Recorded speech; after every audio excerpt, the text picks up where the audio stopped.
Voy. Shu jo'mrak necha kundan beri to'g'rilanmadi-ya.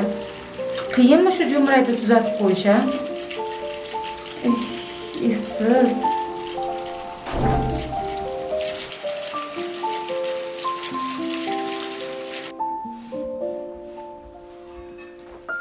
Qayerga ketyapsiz?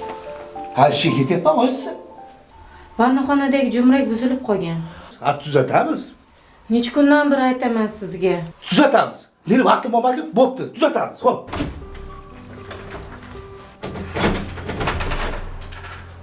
Necha kundan beri aytaman, ha. Qiyinmi shuni to'g'rilab qo'yish?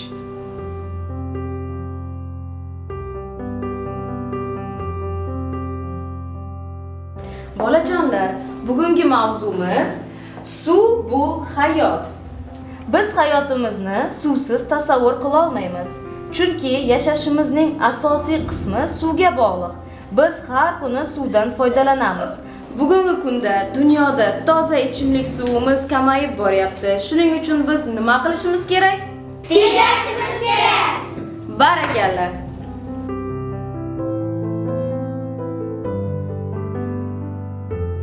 Nigora. Ha Nigora. Lapi, Ya qorin po'sa ichib ketdi. Ovqat tuzasizmi Nigora? suzaman, ovqatim tayyor. Siz o'g'lingizni chaqiring. Qani o'g'lim? Vannada. Nima qilyapti? Bilmadim. Xo'p, siz ovqat tezlashtirib hozir. Hozir. Islomjon chaqiraman.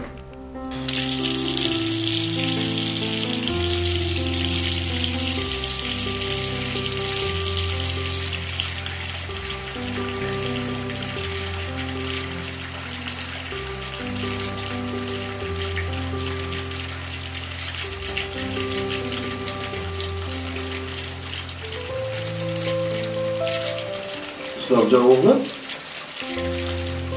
Nima qilyapsan? Dada maktabda ustozimiz aytgan edi.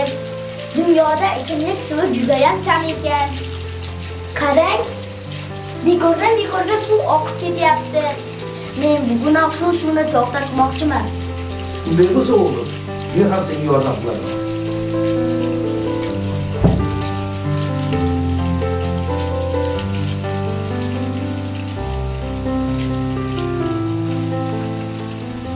Nima qilyapsizlar ota bolalar? Islomjon bilan jo'mrak tuzatyapmiz.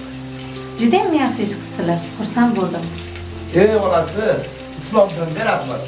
Suvni tejashni o'rgatgan ustoziga ming rahmat.